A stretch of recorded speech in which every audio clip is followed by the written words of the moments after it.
अस्सलाम वालेकुम स्टूडेंट्स। आज हम मैथमेटिकल स्पेसेस का 11th लेक्चर जो है ऑनलाइन 11th लेक्चर डिलीवर करने जा रहे हैं। मैट्रिक स्पेसेस पे हमने जो पढ़ना था ऑलमोस्ट हमने कंप्लीट किया, जिसमें हमने दो चैप्टर्स ऑलमोस्ट रीड किए, जिसमें फर्स्ट चैप्टर में हमने मैट्रिक की डेफिनेशन और एग्जांपल्स पढ़ी और एग्जांपल्स के प्रूफ भी चेक किए कि कैसे हम मैट्रिक प्रूफ कैसे करते हैं, मैट्रिक के एक्सियम्स को कैसे प्रूफ किया जाता है। देन हमने ओपन स्फीयर डिफाइन करवाई और ओपन स्फीयर की मदद से हमने ओपन सेट डिफाइन किया और ओपन स्फीयर की भी हमने मुख्तलिफ मैट्रिक स्पेसेस में एग्जांपल्स चेक की और उनको कुछ विजुलाइज भी किया। देन हमने क्लोज सेट डिफाइन करवाया और क्लोज सेट हमने लिमिट पॉइंट पहले डिफाइन करवाया और लिमिट पॉइंट चेक किए कि मुख्तलिफ सेट्स के कौन कौन से लिमिट पॉइंट निकलते हैं और ऐसे सेट में जिनमें कोई लिमिट पॉइंट नहीं होता, ऐसे सेट में पूरे का पूरे तमाम जो एलिमेंट्स हैं मेन सेट के, उस तमाम उसके लिमिट पॉइंट्स निकलते। देन हमने क्लोज सेट डिफाइन करवाया, क्लोज सेट ओपन सेट पे कुछ हमने थ्योरम्स और प्रूफ चेक किए और हमने देन इंटीरियर और प्लेयर डिस्कस किया और उन पे रिजल्ट्स डिस्कस किए। इसी तरह सेकंड चैप्टर में हमने कंटिन्यूटी और सीक्वेंस एंड कंटिन्यूटी को उसमें ये चैप्टर था।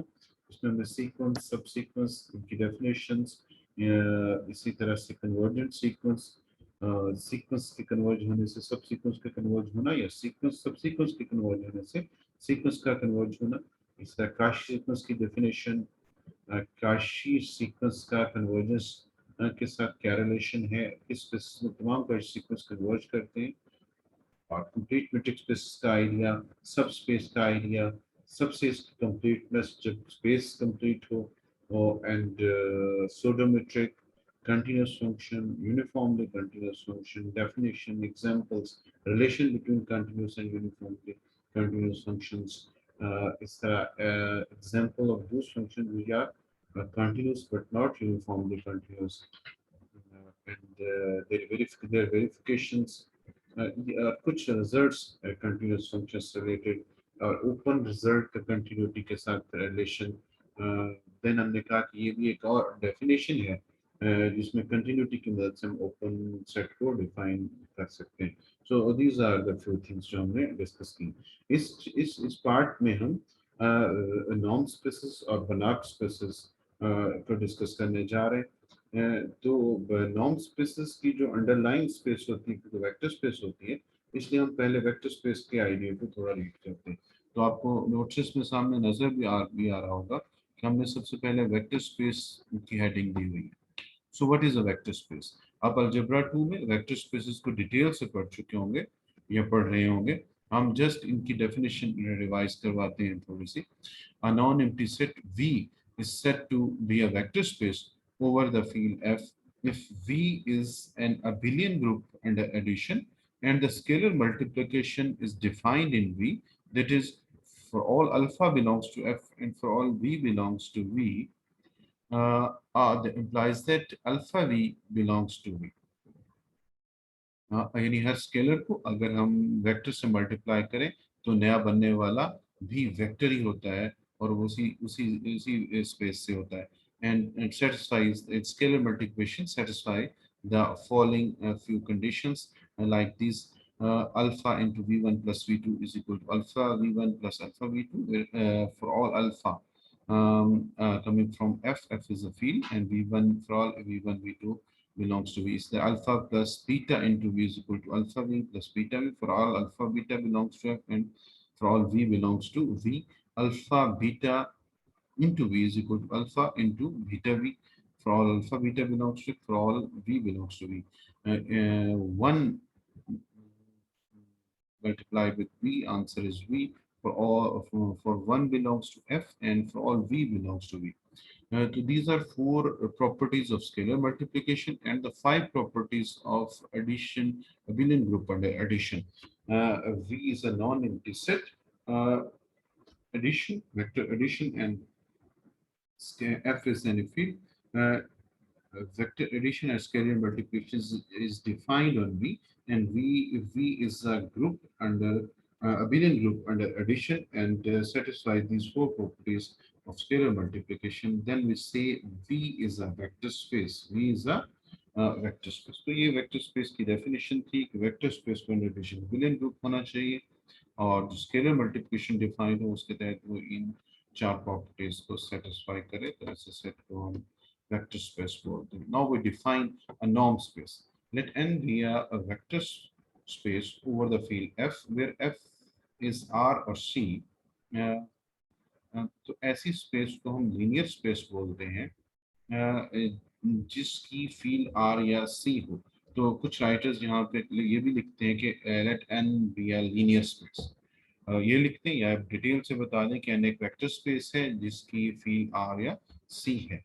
तो लीनियर स्पेस की क्या डेफिनेशन होती है? ऐसी वेक्टर स्पेस जिसकी फील्ड आर हो, सेट ऑफ रियल नंबर्स हो या सेट ऑफ कॉम्प्लेक्स नंबर्स हो, ऐसी वेक्टर स्पेस को हम लीनियर स्पेस बोलते हैं. तो नॉर्म स्पेस के लिए पहले ऐसी वेक्टर स्पेस हमने चूज करनी है जो कि लीनियर स्पेस हो या जिसकी फील्ड आर हो या सी हो. A norm is a real valued function from n to r. What is n? N is a linear space or a vector space with respect to field r or c. It goes into r, satisfying the following conditions. Number one, for all x belongs to n, x norm is greater or equal to 0, and x norm is equal to 0 if and only if x is equal to 0.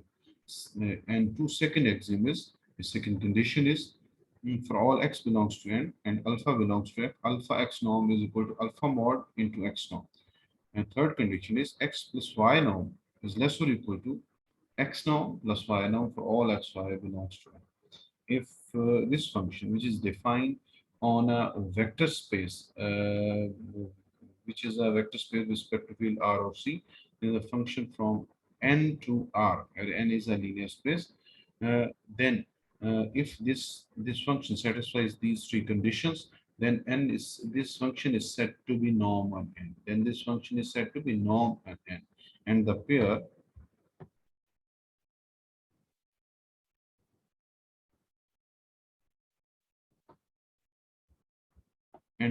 n with this norm, where n is a linear space, vector space over R or C, and this is a norm defined on n, is called a norm linear space or simply a norm space. तो norm space हमारे पास क्या होती है, मैं repeat करता हूँ.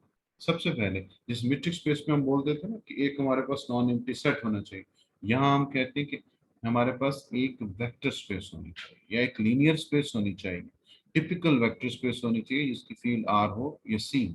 ऐसी तमाम वेक्टर स्पेसेस जिनकी फील्ड आर है या सी है, उनको होना चाहिए.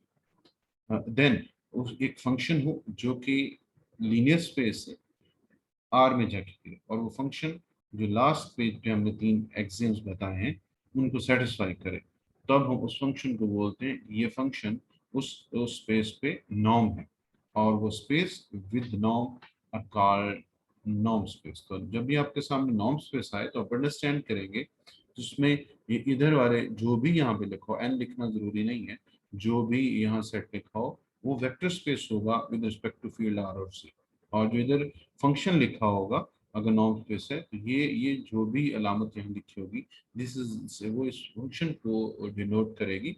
वो फंक्शन होगा जो एक्चुअली कहाँ से कहाँ पे होगा, एन से आर में, यानी यहाँ लिखी हुई वेक्टर स्पेस से आर में, और वो नॉर्म की तीन कंडीशंस को सेटिस्फाई कर रहा होगा. नॉर्म स्पेसिस की बहुत ज़्यादा एग्जांपल्स हैं. पहले हम एक रिजल्ट करेंगे और देन हम इसकी एग्जांपल डिस्कस करेंगे. So this is the first part of 11th lecture. Next part में हम इसके अगला थ्योरम डिस्कस करते हैं. ओके.